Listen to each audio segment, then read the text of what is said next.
Hit it. Phil writes in and asks, can I get your views or an overview of fluidity of identification?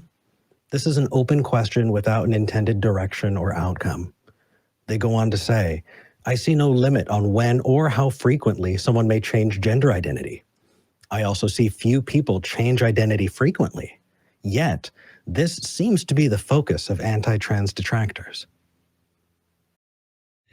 Christy, I'm getting a little bit of a what the heck?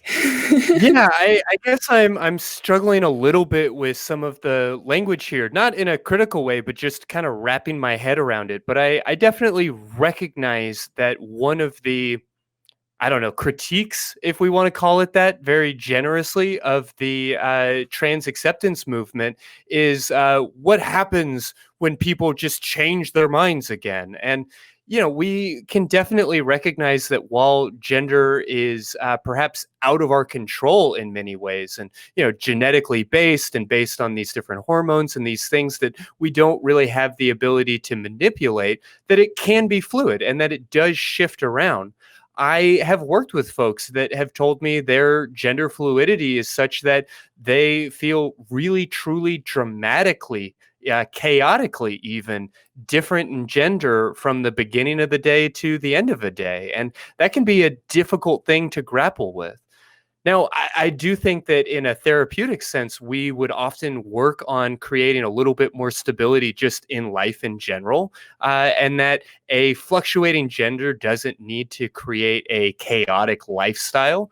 But there are certain points that can be kind of tricky. Like, it is perfectly acceptable to maybe have a new understanding or develop a better understanding of your gender, or to transition a bit from day to day to feel more masculine on some days and more feminine on other days.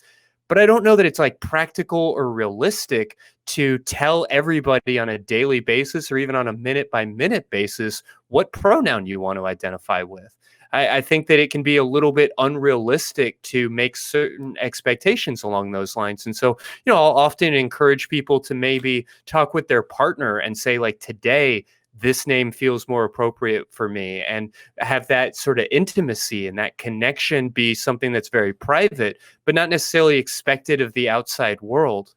As far as my views beyond that, in response to the question, I think more than anything, I would say that people can have a very fluid gender. It can swirl around and be difficult to nail down, can be difficult to understand. But I don't know that that is society's problem. And I don't know really any trans folks that are working to make it society's problem. It feels more like something that the people who are already looking for excuses to be angry about trans identities are grabbing onto as if it was causing them all kinds of distress, when I really can't point to any of our social ills that are being caused by people's open expression of their gender fluidity. Yeah, so for me as a non-binary trans person, my identity doesn't fluctuate, my gender presentation does. And I think this is a key component here. I am still V, I am still me, I am still non-binary, I am still trans, I'm still not a woman, I'm still not a man, but how that presents might change from day to day. And I'm not saying that's everyone's experience, but that's mine. And I think that weaponizing the ability to move between different points in that gender spectrum and saying, well, because you move, you can't be trusted, and therefore I get to determine who you are, and I know you better than you do, or I get to legislate or decide what you get to do or not do based on the fact that you're okay moving around and you seem more comfortable in your gender, is a weird direction to go for me, honestly. I feel like, if anything, we should take the idea that, oh, this person knows who they are and they're comfortable exploring and going new places and maybe bouncing back and forth a little bit, as confirmation that maybe they have thought about this and maybe they are being very true to who they are and that identity is very strong in them, as opposed to, oh, well, you're bouncing back and forth. Clearly you haven't made up your mind and I can't trust you. Therefore, I know what's best.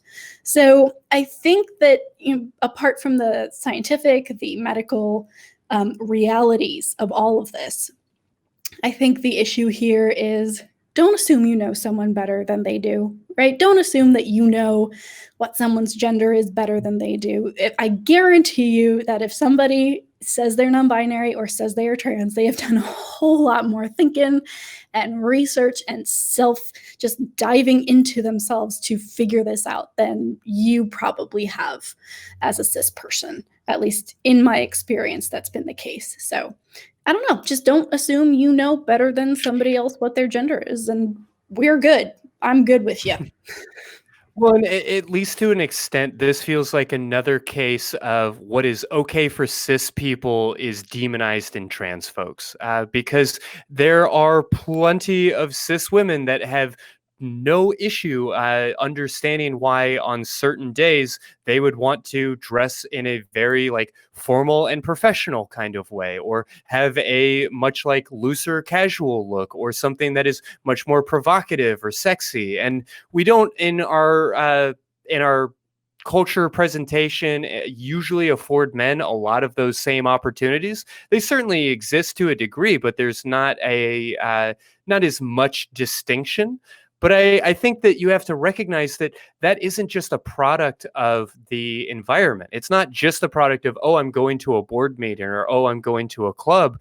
There is very much a meaningful desire in a lot of folks to say, like, today I felt sexy. Today I wanted to feel pretty. Today I wanted to dress however.